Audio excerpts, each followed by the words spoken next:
All right. Good morning. Good morning from 40 Kennels. It's the Friday show today. I'll wait for people to get on. It takes a little while. I know there's a delay. So if you're tuned in, if you're there, let me know. Let me know that you're there. Where are you watching from? What is going on in your life? We made it through another week, right? Last week we answered a lot of questions. We covered a lot of content. If you missed that show, you can catch it on YouTube, our YouTube channel, or scroll on through our Facebook channel, and it's a week ago. It was the Friday show from last Friday.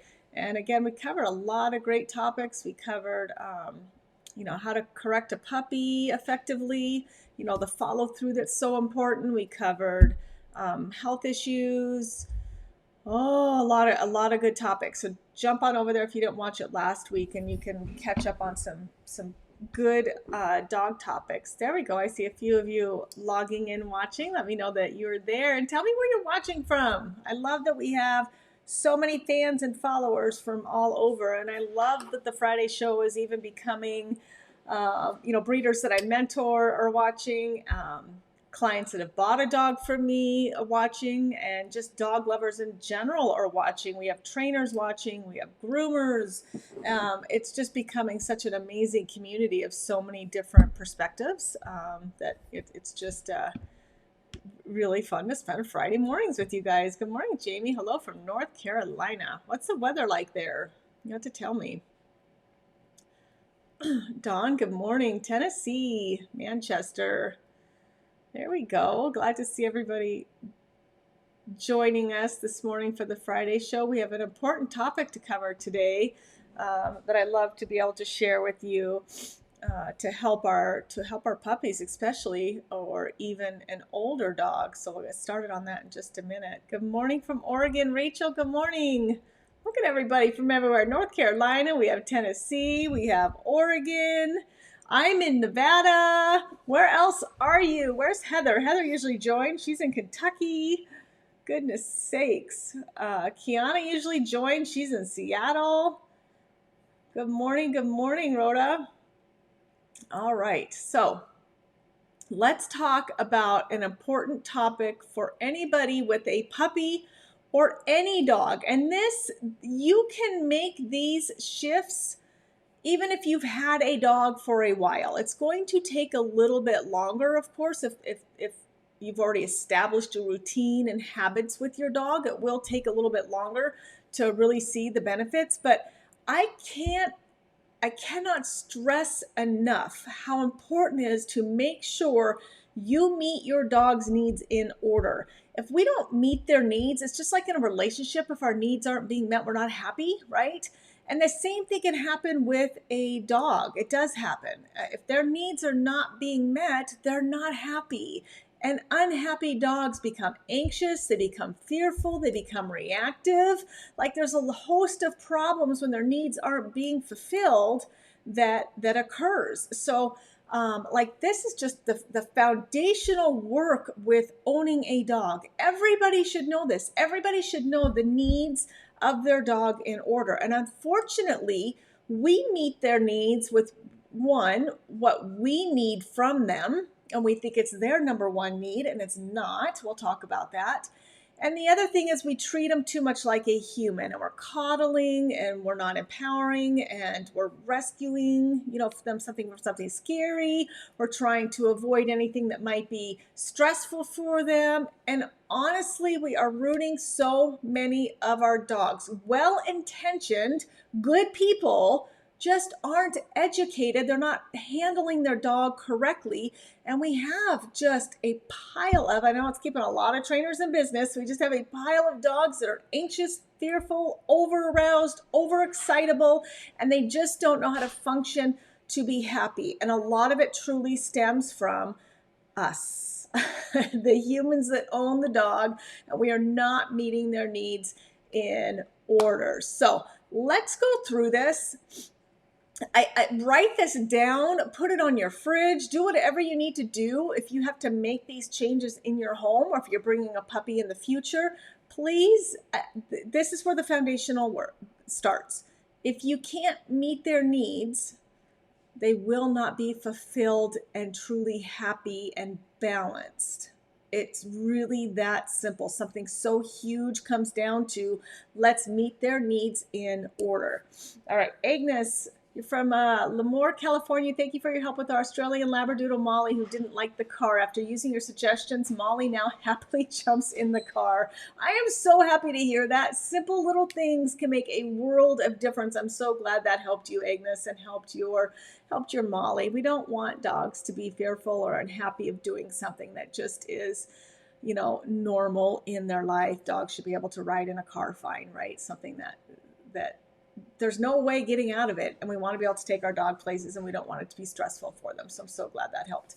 All right. Good morning, Jen. Let's talk about the number one need. Those of you that follow me and listen to me enough, you know what this is. Go ahead right now, though.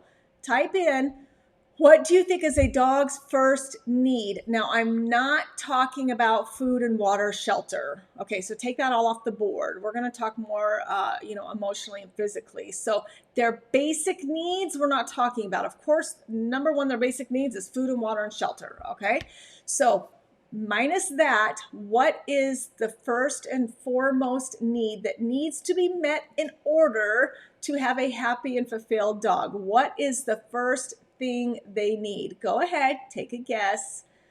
Or if you know, I'll see how loyal my followers are here, because those of you that have been watching me for a while, we talk a lot about meeting our needs of our dogs in order. So what is the first need? Go ahead and type that out.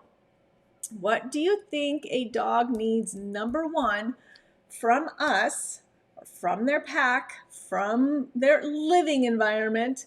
The first thing they need in order, not food and water or shelter. We've already covered that, right? We're not talking about their basic needs.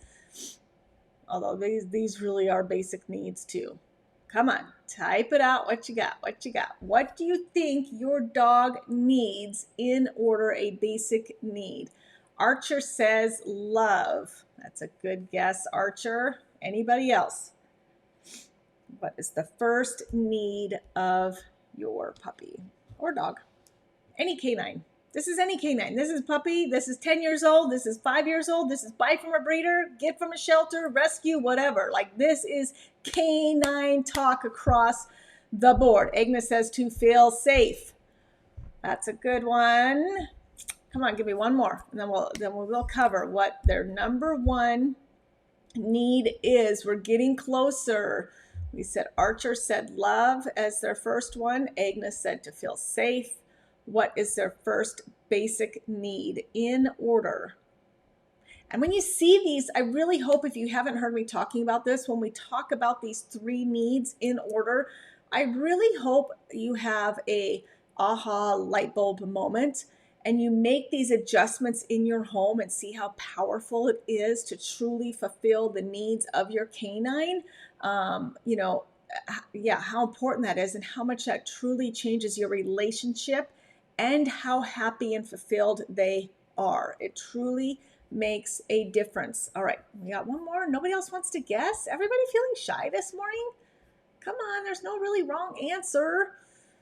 It's all right. What do you think is their number one need? Amy says trust and good morning. Good morning, Amy. I haven't seen you in a while. I love watching to see that you're getting farther in your training. Canine Good Citizen test, right? Yours just passed the Canine Good Citizen test. Rachel says boundaries. Jennifer says, I keep wanting to say boundaries, but maybe that's because Enzo and I are still doing obedience training. Okay, here it is. Number one, this is what a dog needs from you first and foremost in every interaction that you have. So every day, this should be the pillar. This should be the first thing that you provide for your dog.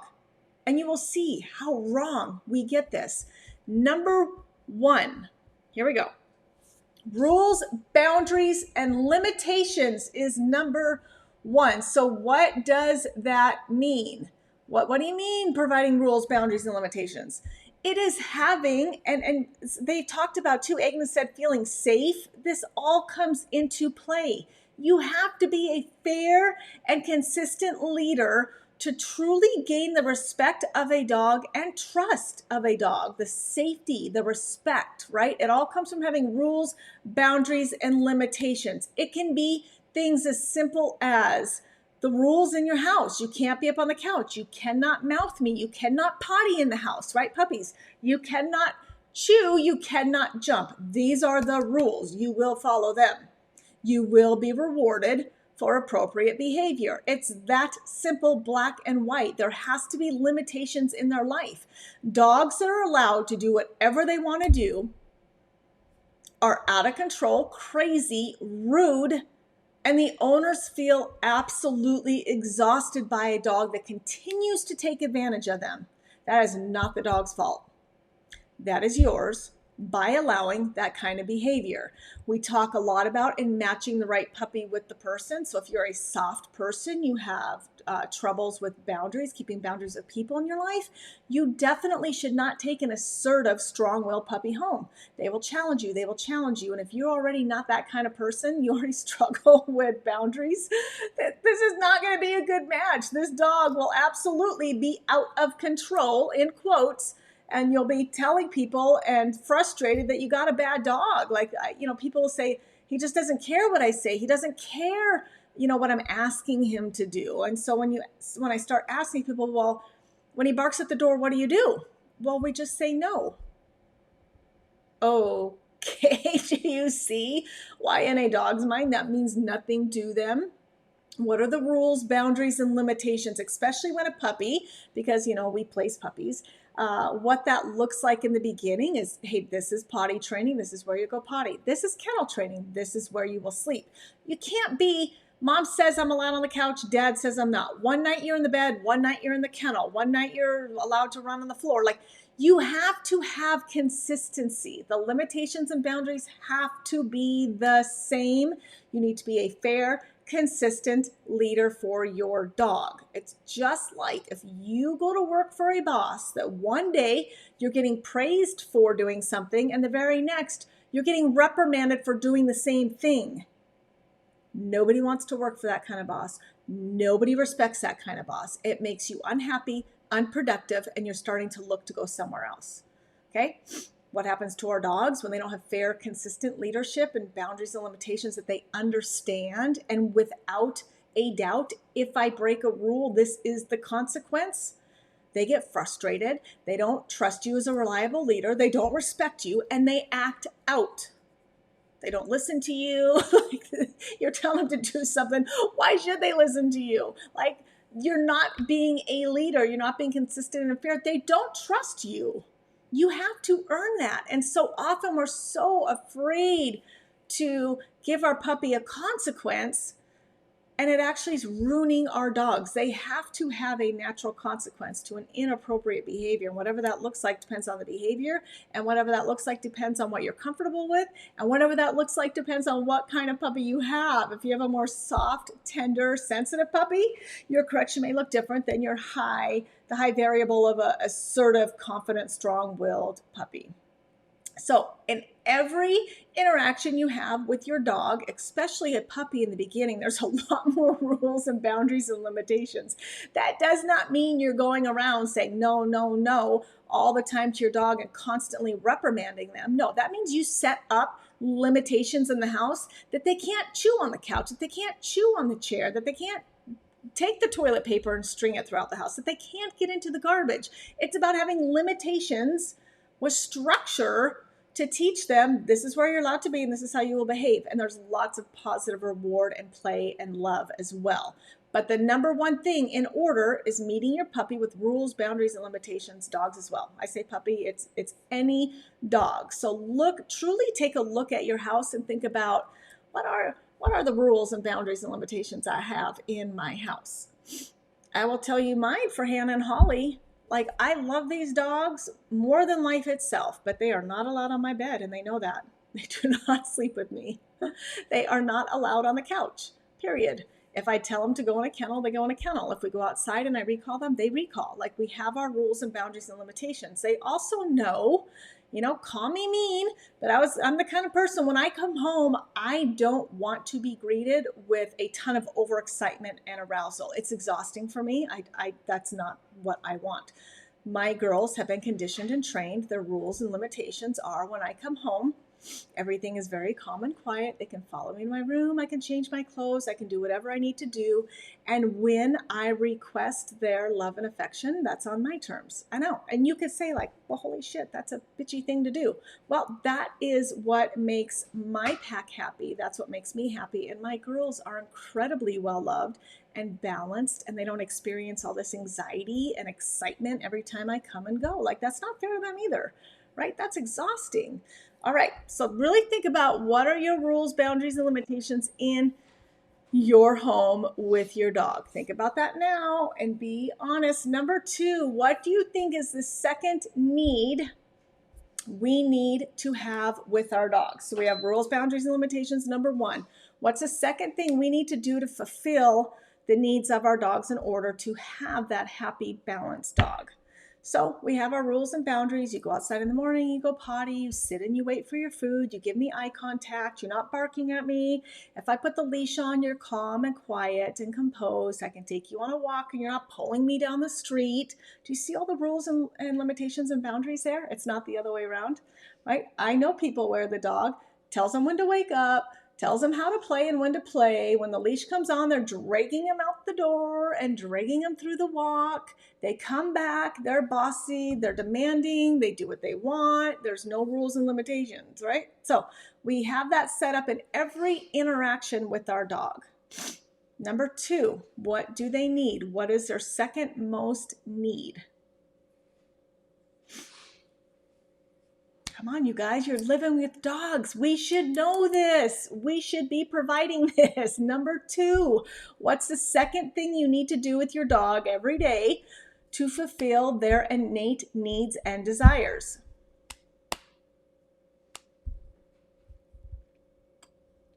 It's not food and water, shelter. We already talked about at the beginning if you were not here.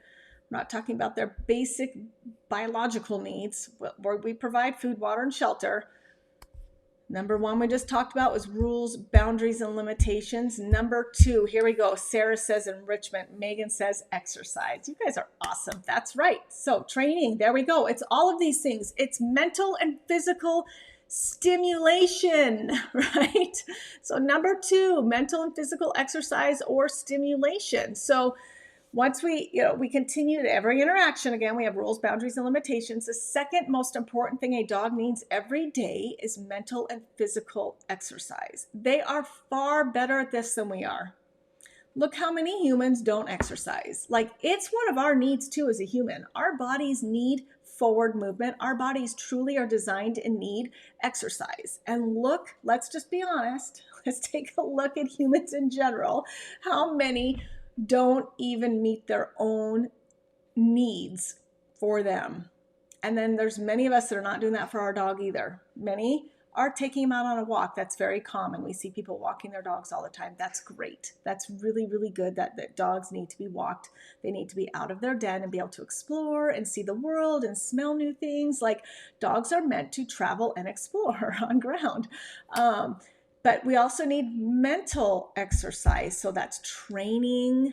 It can just be little things like with a puppy, learning how to have self-control and focus before they eat. So it can both be, here's the rules. You have to sit and be calm before you get your food. But I'm also doing some mental exercise, teaching you some self-control and focus. Boom, I'm doing 2 at one time. Something as simple as, you will sit and be calm before I give you food. Same thing with the leash. Same thing with walking. I can do 2 at one time. Make things fun. It depends on what type of dog you have. If you have a dog that was bred to herd, like, that's their innate drive. If you have a husky, they have this innate drive to travel great distances, to pull. And then we have people living in an apartment with a husky and they're so frustrated. Why? They're so out of control and chewing up the couch. Well, you are not even coming close to not only meeting a dog's needs, but then the breed itself. So let's have an honest look at, and you should always, before choosing a breed, What was this breed intended to do? Are they drivey? Are they nose driven when they're supposed to use their nose? Are they mouthy like retrievers because they were bred to carry birds? They were bred to use their mouth, and then we're so frustrated that they use their mouth. Like, well, we have to give them the correct and proper ways to do that. So if it's something as simple as you can buy what's called a dummy on Amazon and pet stores, I'm sure. And it's like this cylinder heavy thing that almost replicates the weight of a bird. And you could play fetch and let your retriever carry that, right? Game puzzles, Jean just said. Yeah, make puzzles, hide their food, play hide and seek. Teach all the little tricks and fun things you teach a dog is fulfilling the mental exercise. So, and like I gave you some examples, you can combine 1 and 2 and get 2 done in one event, one exercise. So think about that every day now. Think about your rules and limitations and boundaries. Even write it down. Like, let's be super badass owners, right? Like, let's write these down and think about what are all the rules and boundaries and limitations I have for my dog in my home right now. Write them down and see. Number 2, what mental and physical activities am I providing for my dog every day? Write it down. How many? The younger the puppy, the more you need to do. The older the dog, the less you have to do, right? And it also depends on the breed. To what extent do you have to try to fulfill these innate desires? And also number 3, it just left my mind, the breed. Oh, and then the specific type of puppy. Even the puppies we breed, we have puppies that are more motivated, more drivey than others. Some just are more laid back, like they don't have this constant desire to work and learn. Others do. You see, the kind of the puppies we choose for service dog work, that can be very difficult puppies because they have generally higher energy, high motivation and drive, high confidence, fairly assertive. And so these puppies can be very, very difficult for just a pet owner, especially an inexperienced owner. There are a lot of puppy. All right, so let's make a list and see how good of a dog owner are you when meeting the needs of your dog? Number 3, what is the third need in order for our dogs? Number 3, write it down. What is the third need in order? And then once we tie this all together, I hope you can truly take a honest look, really reflect on what and how you are engaging and working with your dog every day. And I can guarantee you with 100%, if you flip these things and you meet their needs in order, you will absolutely have a different relationship with your dog, a better relationship with your dog. Your dog will be happier. Number 3, Megan says grooming. Nope, not quite. Although they do love to be brushed and groomed, but we can put that under rules, boundaries, and limitations. Hey, it is a rule here that you will be brushed. How many times have we heard people like, I can't brush my dog, he bites the brush, he bites my hand, he doesn't let me. Wait, what? Are you telling me you're letting your dog control something that they have to do? And people have spent like a year or 2. Like, I have seen people have to wear a glove to groom and brush their dog because their dog tries to bite their hand. I'm like, what the heck is going on here? This is clearly not a happy dog, and this is not a happy, respectful relationship. Like, if a dog needs to be brushed, you better brush the dog. Sorry if you don't like it, but you're going to have to learn to be compliant. I'm sorry you don't like being handled by a vet or getting your nails done. Too damn bad. You're going to have to learn. And if you let them out of it, if they resist something and then you stop doing it, you just taught them a very, very valuable lesson. You are 1, a pushover. 2, they can get what they want. 3, if they don't like something, they're not going to do it and you're not going to make them. Not good. Something that simple. You bring your puppy home and you go to brush them the first time, you better brush them. This is why puppies take so much time, is because you have to guide the emotional responses. You have to spend the time to teach and train and mold and guide your puppy every first time you do something with them. You can't just assume that they're going to know how they're supposed to behave or what the rules of your pack will be. You have to create that with them.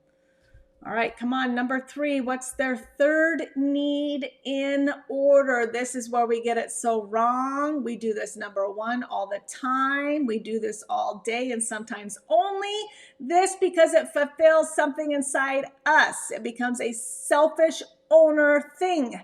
What is it? It's what you need, number 1, not them. But we're providing way too much of this. We're letting them be naughty. We're letting them be over aroused. We're letting them do things they're not supposed to do. And we still do what? Good morning, Tom. What are you still doing? Number 1, you do this first and you do way too much of it. And this alone is ruining your dog. This is their third need in order after the other 2 have been accomplished. Number 3, what is it?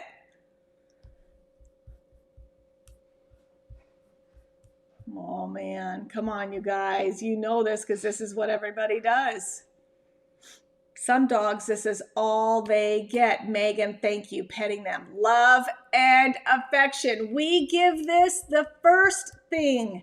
First thing in the morning, love and affection. First thing when you come home, love and affection. And we're not doing the rules and boundaries and limitations. We're not doing the mental and physical activities. We're just giving love and affection way too much and not at the right times. So now we're getting this dog that is being coddled. Their needs aren't being met. It's a lot of pressure. Yes, they love it, but they have to make sure if you want a healthy, balanced dog, you need to meet their needs in order. They may not be telling you, or they are, and you're not listening. You're wondering why. The dog's constantly barking. The dog's constantly digging. The dog's constantly chewing up stuff. The dog's constantly over aroused because they're frustrated. Because they are so frustrated, they're crawling out of their skin. We all know that feeling, right? Anxious, fearful, over aroused because our needs aren't being met. Theirs aren't either. Love and affection, absolutely. This is a beautiful time to have a calm and innate conversation with your dog, but it should not be the first thing every single time and the only thing. So think about your relationship with your dog now. Is it truly, really just love and affection?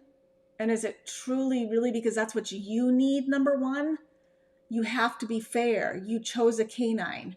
You are diminishing the power of a dog by ruining them. Honor them. That's why we love them so much. So it's our job to make sure their needs are fulfilled, not just ours. Their needs are not having all the best toys. Their needs are not having the expensive food and water bowl. Their needs are not having a diamond in their name tag. Their needs are not by having the best house or the best car. Their needs are not being dressed up and carried in a purse. Their needs are not always being on the couch, being coddled and loved and having no rules and boundaries and limitations. That's you. That makes you feel better, not them. They don't give a shit about any of that stuff.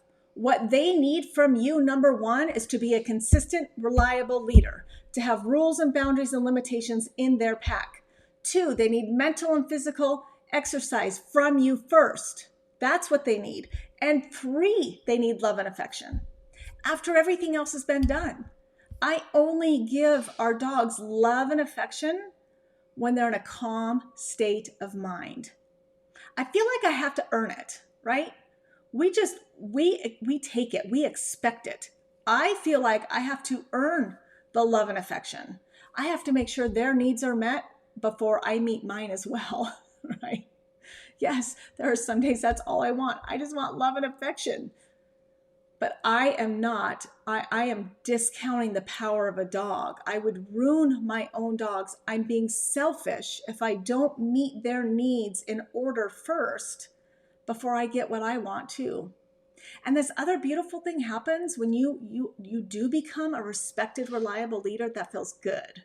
It's such a respectful relationship, and so many of us really, truly need that. Number 2, to be able to provide mental and physical education or exercise, it's still educating them, to have that relationship with them, to spend that time with them working in that capacity is a beautiful thing. You will feel better about it too. It will fulfill something in you too. And then number 3, it's kind of like at the end of a long day of accomplishing things. Now we share our love and affection. It should not be the first and only thing. Do you see how so many humans are getting it wrong? Do you see this is why so many of our dogs are unbalanced? I know. It's kind of like, holy heck, we are screwing up our dogs. Yes, we are. It's not too late. I believe in you. I believe in you to do it, and I believe in you to help other people do it. It doesn't matter how long you've had your dog. It doesn't matter how old your dog is. You can absolutely today, after you sit down and reflect and really think about how the day is for your dog, how much of a pushover are you? Are you getting lax on a rule that you used to enforce? Now, maybe some of that's just natural because they grew up and they earned that right. You know, like they don't have to sleep in their kennel at night anymore. They sleep wherever, and they don't get into anything. Okay, well, good. So we've just reached a different level of training. Don't feel like you've backslid on that. A question I get asked a lot is, they have an established dog. The established dog doesn't have to sleep in a kennel anymore. The established dog has access to be on the couch, but they had to earn that, right? So it was a trained thing. And then they ask, well, when I bring in this puppy, do I have to make my established dog now sleep in the kennel again? Do I have to make my established dog not allowed on the couch again? Absolutely not. Your established dog earned that right. They should not have the same rules. Your puppy has to earn all of that themselves. Stop feeling bad. Stop coddling. Stop victimizing. I knew my next word was victimizing, and I just combined those. Stop victimizing a puppy and empower them. Hey, little dude, this is the way it's going to be. You will sleep in your kennel. You are not allowed up on the couch, right? You will not jump on me. You will not bite me. You will potty outside, whatever your rules and limitations are. Then over time, yeah, there are dogs that they're only allowed on the couch if given permission. Great. My dog will jump on me only with permission, with the command hug or whatever. Great. That's rules and boundaries and limitations, right? So please make sure that, especially if you bring in that second puppy, nothing should really change for your established dog if they've already earned that. The difference is, though, if you're allowing your dog to run in your house during the day while you're at work and they're getting into things and you're getting frustrated, well, maybe they're not ready for that kind of freedom. And number 2, let's step back and be like, there clearly is some frustration and boredom here. What can I do to improve my mental and physical exercise, my rules, boundaries, and limitations before my love and affection? Yeah. And maybe they're just too young. Like, it takes dogs a long time to be able to reach that level of self-control and focus, just like us. Yeah. We don't give driver's license to 13-year-olds. They are physically, mentally incapable of handling something to that level. We don't allow kids to live on their own at 12 or make adult decisions at 12 because their brain is literally not biologically ready to handle that. It's the same thing with the puppy. We have to continue to teach and guide, be there, rules, boundaries, limitations. Let's work on self-control and focus.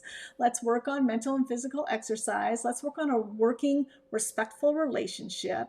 Let's know that when I say no, I mean it, and there will be consequences. So there's no confusion in your mind, but sometimes you will and sometimes you won't. Sometimes you can and sometimes you don't have to. There's none of that confusion. It is straight-laced. And then love and affection, when we're able to accomplish these things together. And that truly is what creates a balanced and happy dog. And I can tell you, because I used to be flipped too. You just think love and affection all the time. Like, I'm a good owner because I have love and affection and I spoil them with material things. And I've learned over time too. And so I've experienced it both. And I just cannot tell you the deeper level of a bond you truly will have. And I know some of you are saying, thinking that there's no way my dog and I could be closer. You're wrong. No, I'm not. If your dog is disrespectful, If your dog is unsure about rules and limitations, if you're not providing mental and physical exercise, spending that time together, it's such a missed opportunity to not work with your dog, to not teach them things, to not let them explore the world in a safe manner, and to have you by your side. It's a true partner. But you are not best friends. It's like raising kids. You can't be their best friend. You still have to be their leader. You have to be safe. You have to guide emotional responses. You have to let them know under no uncertain terms that you can be respected and trusted. And that's what they all want. Then mental and physical exercise, then love and affection. And there you have it. That is the three needs of a dog in order. Priceless info for all dog owners. Love this. Heather, this is from Cesar Millan. A lot of this theory and the way we raise and train is, I've also studied and love the monks of New Skeet. They are very much into the needs, the biological needs of a dog as well. So, there's a lot of trainers that are positive only, and you can feel how you want to feel about that. But I firmly believe in a balanced training approach, that dogs do need consequences. If we're just constantly praising and ignoring and praising, and they get food and love and affection for not really doing anything, I think that's very, very dangerous. I think that only lasts short term, and you're just going to have a very self-centered dog that's constantly asking, what's in it for me? Why aren't you giving me anything? Like, they become very, very self-centered, and that's not healthy at all either. Like, that's not the kind of relationship I want with the dog, where they're looking at me constantly like, what are you going to give me? Why aren't you giving me something? So I think there needs to be a very balanced, holistic approach, a very pragmatic approach when working with dog psychology. And the problem is, we humans take human psychology and treat our dogs as humans, and that is truly ruining our canines. And it's sad. It's sad to see so many unfulfilled, unhappy, fearful, anxious, rowdy, out of control, over aroused dogs. And many of us humans are left with, like, we got a bad dog. Like, this is a bad dog. It may absolutely probably have been a bad match for you, for sure.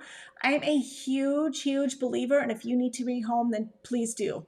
Don't sit on some, well, I'm committed, I'll be a bad owner, and both be unhappy. You know what? Do the right thing for the dog. And if you know you're not the right home and you cannot provide what that dog needs, and you have tried, you've truly, truly tried, then do the right thing and find a new home for that dog, a home that can meet those needs. Do the responsible thing and vet people. Let people know, hey, this dog has a ton of energy. This dog is very challenging because of this, but here's the good things, here are the bad things, the pros and the cons, and find the right human for that dog, because 99% of the time, that's all it takes. We have had dogs return to us with the same kind of reports: out of control, doesn't care to listen, this dog's untrainable, this dog can't focus. We take them back. We employ the three needs in order. We give them focus. We give them something to work toward. We have rules, boundaries, and limitations, man. Like, whoa, you better know who you're working with. Love and affection and purpose, third. And we have been able to take those dogs and place them as service dogs, or ESA dogs, or reliable family companions. As long as that human knows, hey, here are their needs, here's the order of their needs in order to fulfill this dog's purpose, in order to make sure this dog thrives in the environment. I think it's a very, very sad thing that so many people are so judged harshly for rehoming their dog. Now, I'm not talking about someone that's on Facebook posting, I have a 9-week-old puppy I'm rehoming. Well, you just got that dog a week ago. Now that's, you know what? The dog's better not being with you. If you are that uncommitted and unreliable of a person, you're right. Like, let's find the dog a new home. But that's a shitty thing to do, right? Like, you took that commitment. It happens, whatever.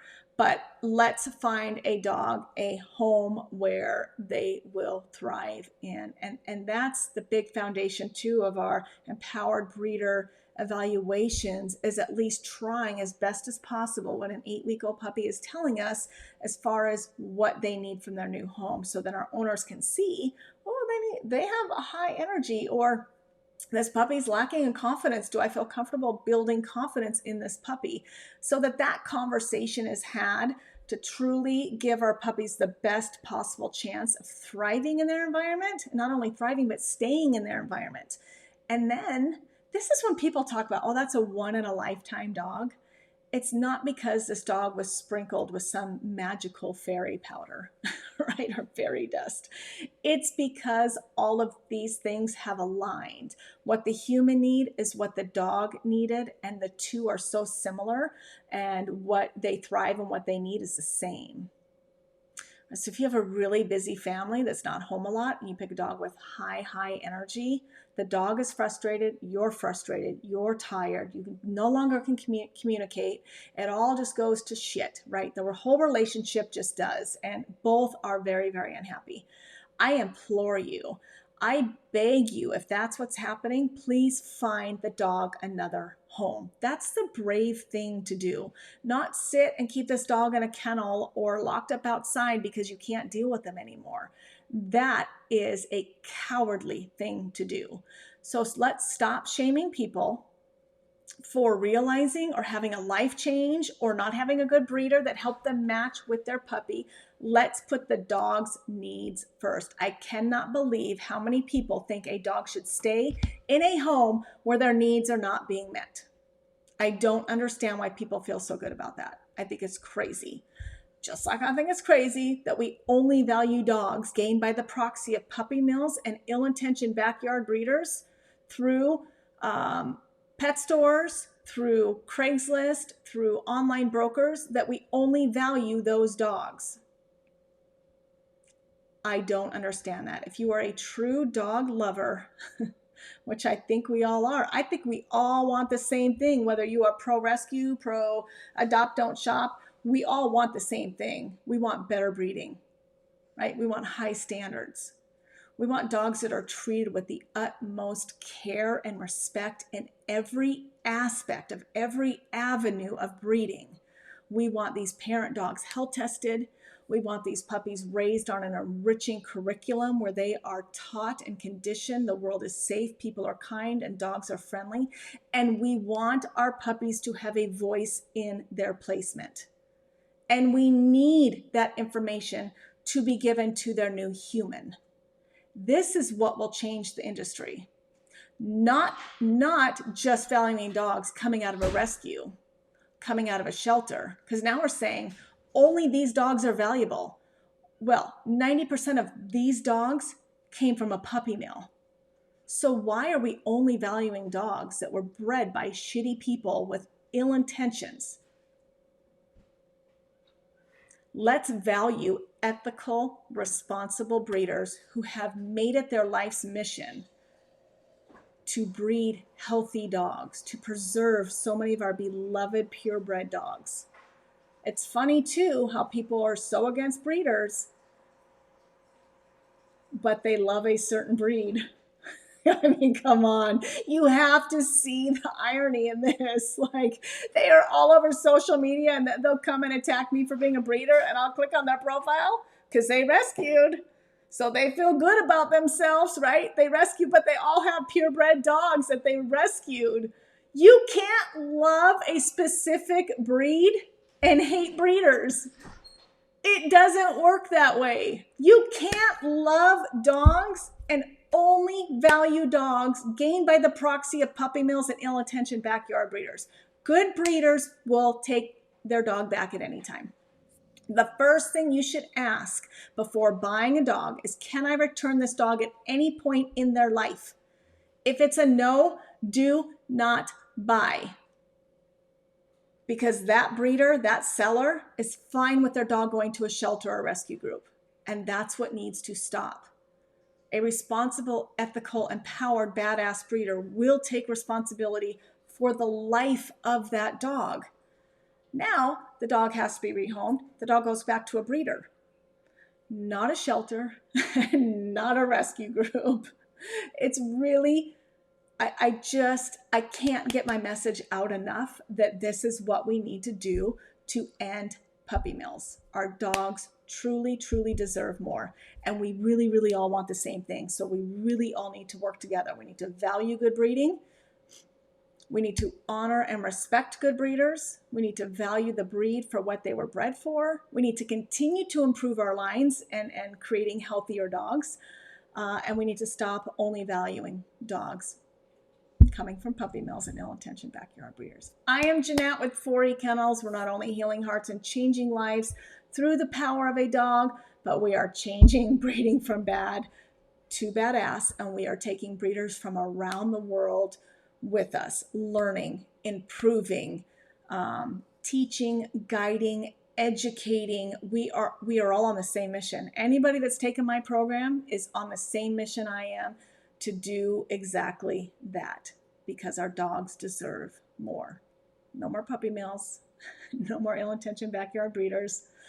Let's buy and pay for what is important, a dog that was bred through the heart and love and care of a good person. All right, everybody, have a great weekend. See you later.